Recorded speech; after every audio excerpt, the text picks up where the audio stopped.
Look who they sent us. Barbie's here to play soldier, laughed Sergeant Rodriguez as a new female recruit stepped onto the training ground.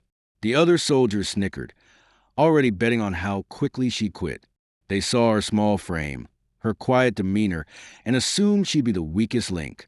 What they didn't know was that she'd just transferred from the most elite training unit in America. And in 24 hours, she would embarrass every single one of them. From which city in the world are you watching this video today?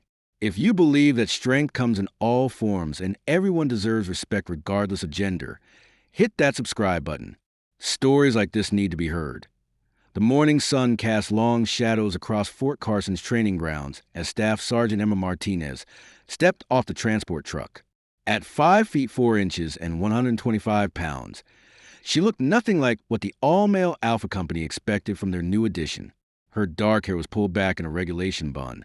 Her uniform was perfectly pressed, and her boots gleamed in the early light. But it wasn't her appearance that caught their attention. It was the fact that she was there at all.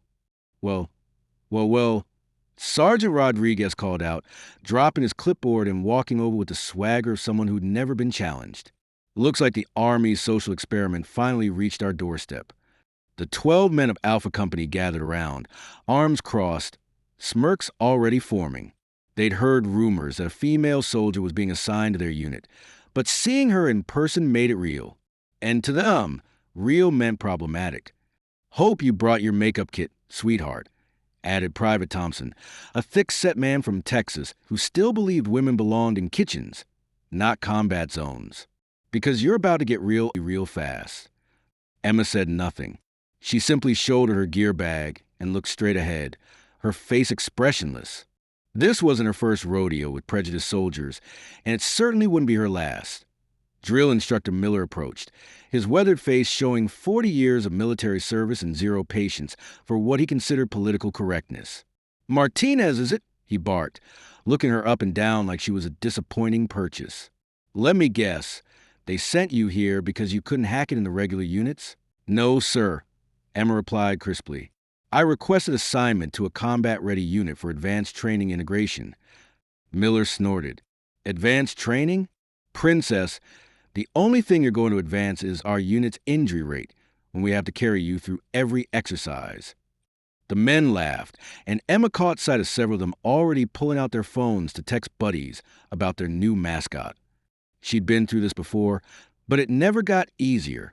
Still, she'd learned that action spoke louder than arguments. "Rodriguez," Miller continued, "get her settled in the barracks, and make sure she understands what she signed up for. This isn't summer camp." As Emma followed Rodriguez to the sleeping quarters, she heard the whispered conversations behind her. $20 says she quits by Friday. I'll take that bet. I give her until the first weapons drill.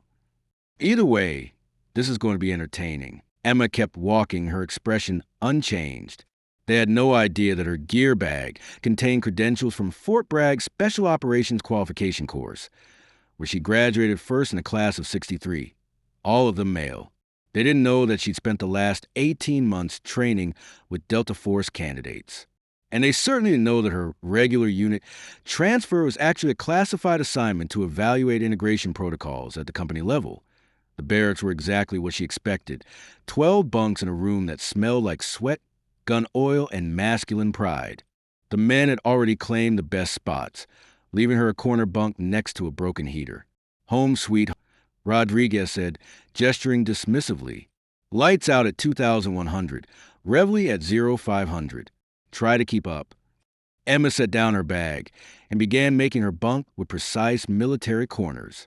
Around her, the conversations continued as if she weren't there. "My wife's going to love this," Private Adams said, flopping onto his bunk. "I told her they were sending us a girl. She said she feels sorry for whoever has to work with her. My sister tried to join the Marines once," added Corporal Hayes. "Made it through 2 weeks before she realized she was in over her head. At least she was smart enough to quit." "This one won't be," predicted Private Johnson. "She's got that stubborn look. Probably thinks she's going to prove something." Emma finished her bunk and sat down, pulling out a small notebook. She began writing, ignoring the continued commentary about her presence, her appearance, and her inevitable failure. What they didn't see was that she wasn't writing a diary or a letter home. She was documenting everything, every comment, every assumption, every prediction about her performance. It was all part of her real mission here, though they'd never know that. The next morning came early and cold. At 0500 sharp, Miller burst through the barracks doors with an air horn and the enthusiasm of someone who enjoyed other people's misery. Rise and shine, ladies. And lady, he added with obvious relish. Today we separate the soldiers from whatever Martinez is supposed to be. Emma was already up, dressed, and standing at attention beside her perfectly made bunk. Around her, the men groaned and stumbled out of bed, several shooting her resentful glances, as if her punctuality was somehow an attack on their masculinity. First up, Miller announced, weapons qualification, M4 rifle, 50 rounds, 200 meters. Minimum score to pass is 35 out of 50. Maximum score is 50 out of 50. Guess who I don't expect to hit 35? The men chuckled as they filed out toward the firing range. Emma followed silently, her rifle case slung over her shoulder with practiced ease, a T to range. She watched as each soldier took their turn. Rodriguez scored 42, Thompson managed 38, and Hayes hit an impressive 46. When it was her turn, the commentary began immediately. Bet she's never held a real gun before, whispered Adams. My grandmother shoots better than this is going to go, added Johnson. Emma stepped up to the firing line, settled into position, and loaded her weapon. The range fell quiet except for the wind rustling through the trees. She took a breath, focused on the target, and began firing. The first shot hit dead center, the second, the third. By the 10th shot, the snickering had stopped. By the 20th, you could hear a pin drop. By the 50th shot, every man on that range was staring at the target in disbelief.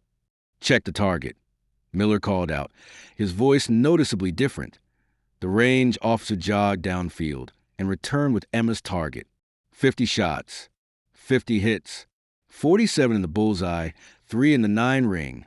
Perfect score. Equipment malfunction, Rodriguez muttered. Has to be. But Miller was looking at Emma differently now. Martinez, where exactly did you train before coming here? Fort Bragg, sir. Special Operations Qualification Course. The silence that followed was deafening. Every man there knew what SOQC meant. It was the most elite training program in the Army, with a 90% failure rate. Women weren't even allowed in the program until recently, and nobody graduated at the top of their class without being something extraordinary. You're saying you completed SOQC? Miller's voice was barely above a whisper. Yes, sir. First in class. The men exchanged glances. Suddenly, their jokes didn't seem so funny anymore. But Thompson wasn't ready to concede. Shooting's easy, he said loudly. Wait until we get to the physical stuff. That's where the real soldiers separate from the pretenders. Miller nodded slowly. Physical training. Obstacle course. Full combat gear. Let's see what you're really made of, Martinez. The obstacle course at Fort Carson was legendary. 12 stations of pure misery, designed to break weak soldiers and forge the strong ones. It included rope climbs, wall scaling, tunnel crawls, tire runs, and a final sprint that left grown men gasping for air. Emma strapped on her 40-pound packing helmet, same as everyone else. Around her, the men were stretching and psyching themselves up, several making loud predictions about how they'd lap her before she finished the first obstacle. Record time is 4 minutes, 37 seconds, Miller announced. Set by Rodriguez here 3 months ago. Average completion time is around 7 minutes. Anyone taking bets on Martinez? I'll take bets, Thompson called out. $20 says she doesn't finish at all. You're on, said Hayes. I say she finishes, but dead last. Emma said nothing.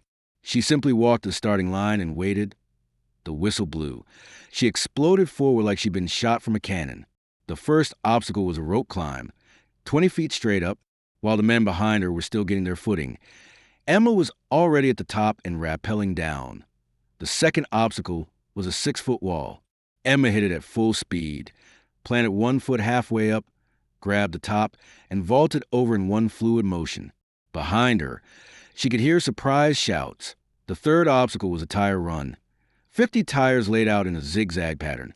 Emma's feet barely touched each tire as she danced through them like they were stepping stones across a creek. By the time she reached the halfway point, she was 30 seconds ahead of Rodriguez's record pace.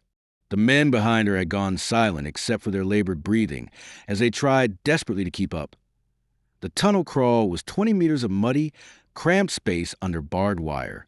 Emma dropped and slithered through like she was liquid, emerging on the other side before most of the men had even entered. The final obstacle was a killer, a 50-meter sprint up a steep hill while carrying a 70-pound dummy representing a wounded soldier. Strong men had collapsed on this hill. Some had quit the program entirely rather than face it again. Emma hefted the dummy onto her shoulders and started climbing. Her pace never slowed. Her breathing stayed controlled. She moved up that hill like gravity was optional. When she crossed the finish line, Miller checked his stopwatch twice before announcing the time. For minutes, 12 seconds. New course record. The men finishing behind her, Rodriguez at 4:43, Thompson at 5:15, Hayes at 5:02, could only stare. Emma wasn't even breathing hard.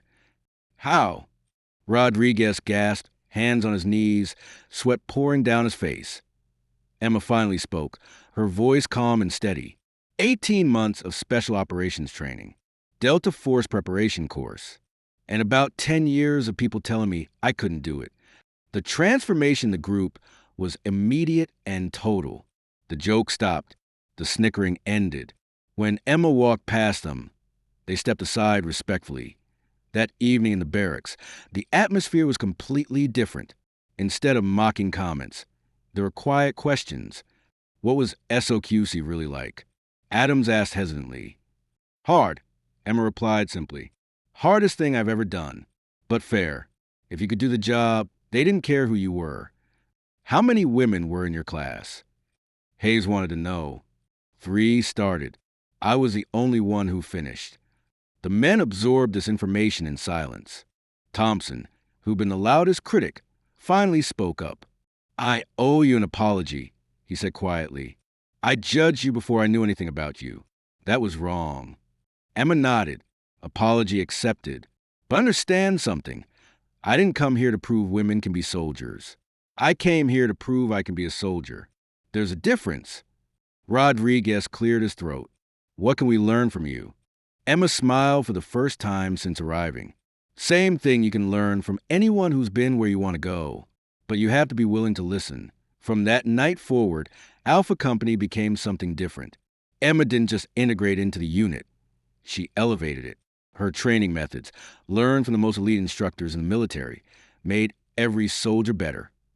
More importantly, she taught them that strength comes in many forms, that prejudice makes you weak, and that the best soldiers are the ones who judge others by their actions, not their appearance. 3 months later, Alpha Company set new records in every training category. And when other units asked what their secret was, the answer was always the same. We learned to see past our assumptions. Emma Martinez didn't just break barriers. She showed 12 stubborn soldiers that their biggest limitation wasn't physical. It was mental. And once they fixed that, nothing could stop them.